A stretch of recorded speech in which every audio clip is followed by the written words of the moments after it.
Hello students, स्वागत है अपने चैनल एपी स्टडी प्रो में। कैसे हैं आप लोग? आशा करते हैं आप लोग अच्छे होंगे और तैयारी बहुत ज़बरदस्त चल रही होगी बोर्ड की, क्योंकि कल मैथ का पेपर है और आप लोगों ने तैयारी भी अच्छी की होगी। हमने इसके पहले डिस्कस कर चुके थे जो बोर्ड में आने वाले क्वेश्चन थे। उसमें हमने देखा था 2023, 24, 25 में कि सेक्शन बी से पहले क्वेश्चन में कैसे कैसे क्वेश्चन आते हैं। ठीक है, आज हम डिस्कस करने वाले हैं कि जो आपके 6 नंबर के क्वेश्चन आते हैं वो कैसे आते हैं।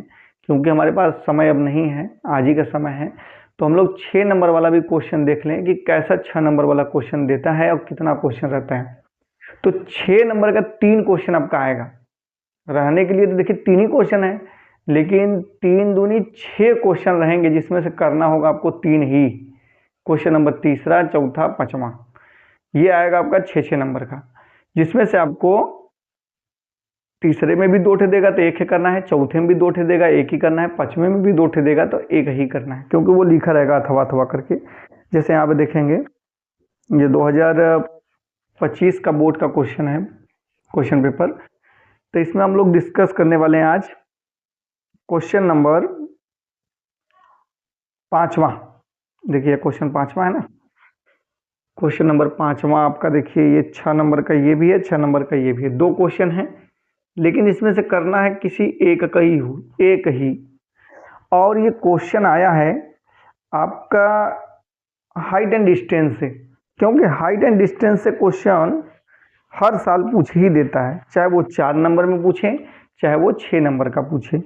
4 नंबर में पूछ देता है, 6 नंबर में भी पूछ देता है। तो यहाँ पे 6 नंबर में क्वेश्चन पूछा है, इस क्वेश्चन को हम डिस्कस करने वाले हैं। और आप लोग भी सीखिए, इसमें ज़्यादा कठिन नहीं होता, बस स्टेप फॉलो करना होता है। आप 6 नंबर अच्छे से कर सकते हैं 5 मिनट के अंदर 6 नंबर। देखिए अब ये क्वेश्चन जो है, इसको हम थोड़ा बढ़ के बता देते हैं आपको कि भूमि, इसका ना एक चीज़ और, जब आप क्वेश्चन पढ़ते हैं तो क्वेश्चन पढ़ के फिगर अगर बना लिए तो समझ लीजिए आधा से अधिक क्वेश्चन आपका सॉल्व है। जब फिगर अच्छे से बना लोगे तो समझ लो क्वेश्चन में कोई दिक्कत नहीं। तो इसलिए फिगर भी आप लोग सीखिए कैसे बनता है। भूमि पर स्थित बिंदु यक्ष से, भूमि मतलब जमीन हो गया भाई, ये जमीन है, यहीं पे कोई बिंदु यक्ष है, तो जैसे बोला हम उसे चल रहे हैं। भूमि से किसी भूमि पर किसी बिंदु यक्ष से ऊर्ध्वाधर टावर पी क्यू, टावर ऊर्ध्वाधर मतलब ऐसे खड़ा है टावर, इस टावर का नाम है भाई क्या है, tower P Q, P Q. और फिर कह रहा है कि शीर्ष क्यू, अच्छा सॉरी, शीर्ष मतलब ये क्यू बोल दिया तो क्यू ऊपर रहेगा, शीर्ष क्यू का उन्नयन कोण, मतलब जब हम इस बिंदु से देख रहे हैं यहां से शीर्ष क्यू को, तो इसका उन्नयन कोण बता रहा है 60 डिग्री। कितना दिखा रहा है? 60 डिग्री। अब बिंदु यक्ष से 40 मीटर ऊंचाई पर स्थित, यहां बिंदु यक्ष से 40 मीटर, कितना मीटर? 40 मीटर ऊंचाई पे एक बिंदु है वाई। ठीक, y से q का उन्नयन कोण 45 डिग्री। अब y से जब हम देख रहे हैं q का उन्नयन कोण, तो ये दिखा रहा है कि 45 डिग्री है। ठीक है, तो टावर PQ की ऊंचाई तथा दूरी PX ज्ञात कीजिए। आपको कह दिया इस टावर की ऊंचाई, मतलब आपको PQ ऊंचाई h पूछा है और PX की दूरी भी ज्ञात करना है, ये भी बोला है। PX की दूरी, यहां से यहां तक की दूरी भी पूछ रहा है। ठीक है, क्वेश्चन देखिए, अगर नहीं समझे तो क्वेश्चन समझिए, क्योंकि ये 6 नंबर का क्वेश्चन है और ऐसे क्वेश्चनों से आपसे मुलाकात हो सकती है। क्योंकि इसके पहले जो 23-24 की मैं बात करूं तो 23 और 24 दोनों में क्षेत्रफल से क्वेश्चन पूछा था।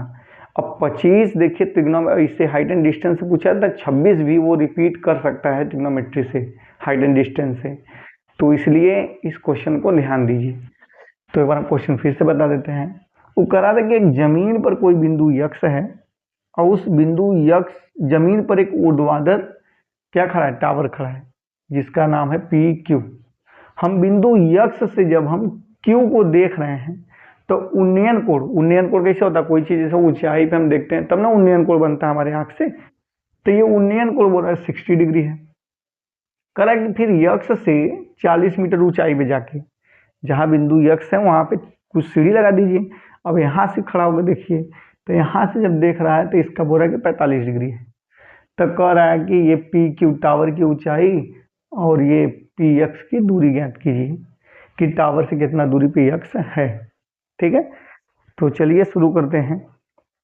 तो क्वेश्चन, अब इस टाइप का जब क्वेश्चन आए तो क्या करते हैं, इसमें देखो दो ट्रेंगल होते हैं, दो ठो आपको देगा, एक के 60 डिग्री एक के 45 डिग्री, यही देवा करता है 60-40 देता है ज्यादातर ज्यादा, या थोड़ा अजीब बनाना तो 30 दे देता है बस, लेकिन 60-40 ज्यादा वो देता है। तो बारी बारी सब त्रिभुज पकड़िए। इसमें आप दो त्रिभुज देखेंगे, एक त्रिभुज देखिए ऊपर है, ये छोटा सा है,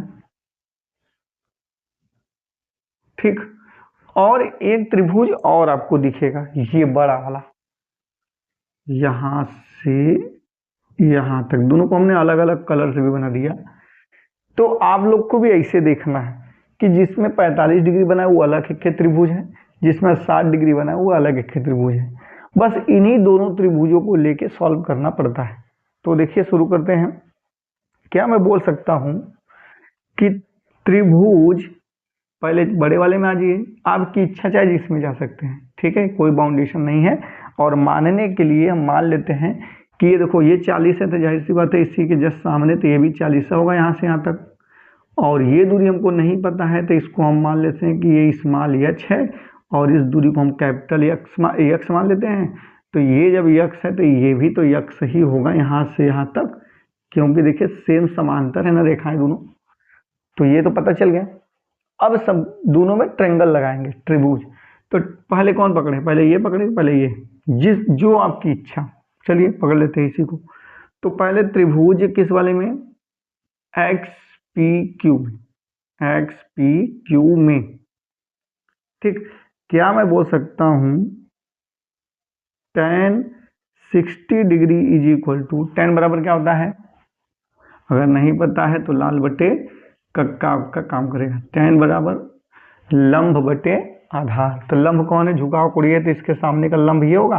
तो यहां से यहां तक पूरा दूरी क्या है, माने हमने एच, कैपिटल एच, तो लंब बटे आधार क्या है, यहां से यहां तक देखिए यक्स।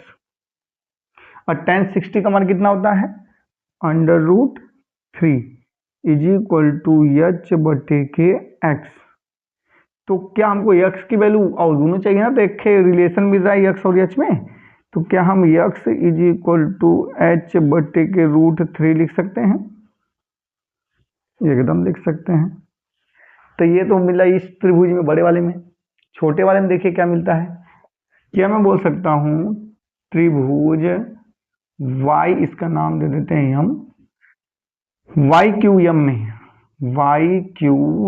में क्या मैं बोल दूं कि tan 45 degree is equal to, इसमें भी लंब बटे के आधार होगा, तो लंब तो स्मॉल एच है, आधार यक्स है, और tan 45 का मान 1 होता है, तो एच बटे यक्स बराबर एच। इससे ई पता चलता है कि जो ये यक्स है वो यक्स के बराबर है। अगर हमको यक्स से निकल जाएगा तो हमको देखो यक्स का मान यहाँ रख के इसमें गुणा कर देंगे तो एच निकल जाएगा। इतना होने के बाद अब तक गौर करोगे तो इस यच को हम थोड़ा एक्सप्रेस कर सकते हैं। देखिए कैसे, अभी तो हमारा यक्स न तो यक्स निकला है न तो एच निकला है, कैपिटल एच। तो अब क्या मैं इसको समीकरण 1 मान लेना, इसको समीकरण 2 मान लेना। अब बोल दीजिए समीकरण 1 से हम लिख रहे हैं यक्स बराबर यच बटे के √3। अब यच जो है, यच को यहां से यहां तक यच है, तो इसको मैं यच प्लस 40 लिख सकता हूं, दोनों को जोड़ देंगे तो ये ना आएगा। तो यक्स बराबर एच प्लस 40 बटे के √3। और ये भी हमने देखा कि यक्स और यच दोनों आपस में बराबर हैं, तो जहां यक्स वहां यच रख ही सकते हैं, लेकिन हमको यक्स की वैल्यू चाहिए तो यच की जगह यक्स ही रख दीजिए। तो x बराबर x प्लस 40/√3, ब्रैकेट में लिख देना h बराबर x है, समीकरण 2 से।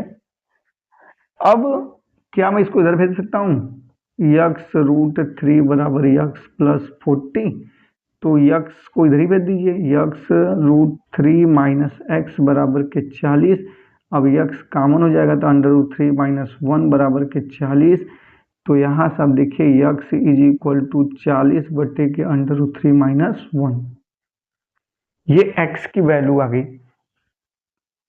अब x की वैल्यू आने के बाद क्या करेंगे, अभी भी वो जब नीचे ये रूट रहता है ना, तो इस रूट को हटाने के लिए परमेयीकरण करते हैं। तो परमेयीकरण कैसे होगा देखिए, तो क्या हम x बराबर ऐसे लिख सकते हैं, जब भी परमेयीकरण करो ना तो नीचे जो जगह से माइनस है यहाँ पे, तो इसी में बस प्लस करके ऊपर नीचे गुणा कर देते हैं, √3 + 1। तो क्या हम x बराबर लिख सकते हैं, x बराबर क्या लिख सकते हैं, ऊपर का ऊपर गुणा हो जाएगा, 40 √3 + 1 बटे के, अभी देखोगे तो एक फॉर्मूला बन रहा है, a माइनस बी, एक ब्रैकेट में, दूसरे ब्रैकेट में a प्लस बी, तो ये a² माइनस बी² का फॉर्मूला है। तो a² करेंगे तो मतलब √3 का स्क्वायर करेंगे तो 3, 1 का स्क्वायर करेंगे तो 1 ही हो जाएगा। तो 40 √3 + 1 बटे के 2 से काट दीजिए 20 बार में, तो x इज इक्वल टू आ गया 20 √3 + 1, ये आ गया x की वैल्यू जो पहला पूछा था। अब h, जब x निकल गया तो h क्यों नहीं निकलेगा, यहाँ पर रख दीजिए समीकरण 1 में, बोलोगे x का मान समीकरण 1 में रखने पर, रख दीजिए भाई, देखिए यहाँ पे x सही है, x रहने दीजिए, और h का मान रख दीजिए, अच्छा सॉरी h निकालना ना, तो x का मान ही रखिए, कितना है 20, गुणा भी कर दीजिए इसी में, क्योंकि ये रूट नीचे है ना, तो इसका गुणा करना ही पड़ेगा, क्योंकि रूट का गुणा होगा ना, जब इसका गुणा करेंगे इसमें कितना हो जाएगा 20√3 + के 20, जगह थोड़ा कम है, दिख रहा है कि नहीं वहाँ पे, चलिए एक स्टेप और करेंगे, लेकिन इधर करेंगे, नहीं आप लोग कहोगे कि कैसे आ गया ये सब। पहले x की वैल्यू रखिए, 20 √3 + 1 बराबर h बटे के √3। अब ये √3 इधर भाग कर रहा है, इधर आके क्या करेगा, गुणा करेगा, तो इधर जब गुणा करेगा तो देखिए क्या हो जाएगा भाई, h बराबर के 20√3 ब्रैकेट में √3 + 1, इतना तो लिख ही सकते हैं। अब ये 20√3 का अंदर गुणा होगा, ये गुणा किया इसमें 20 में, तो जब वो गुणा करेगा तो देखो क्या बनेगा, कैपिटल H बराबर 20 का गुणा इसमें होगा, तो देखो करड़ी में 3 का गुणा करड़ी में 3 में होगा, 3 हो जाएगा, 20 3 60 + 20√3, कॉमन कुछ हो रहा है, 20 कॉमन हो जाएगा, अंदर क्या बचेगा 3 + √3, ये आंसर आपका है। ये आंसर यही ना पूछा था आपको x की वैल्यू और h की वैल्यू, तो इतना अगर आप करेंगे तो आपको 6 नंबर अच्छे से मिलेगा। कोई भी ट्रिग्नोमेट्री का कोई भी क्वेश्चन होगा ऐसा ही देगा, तो उसको बारी बारी से एक एक त्रिभुज पकड़ना पड़ेगा, बारी से ये त्रिभुज पकड़िए, छोटे वाला चाहे बड़े वाला, आपकी इच्छा, फिर उसके बाद देखिए बड़े वाला पकड़ेंगे, फिर छोटा वाला पकड़ेंगे, फिर हल करेंगे, अपने आप वो क्वेश्चन होता रहेगा, ठीक है। तो ट्रिग्नोमेट्री से क्वेश्चन आशा करते हैं, अगर हाइट एंड डिस्टेंस है आप लोग कर सकते हैं। चलिए वीडियो देखने के लिए धन्यवाद, थैंक यू।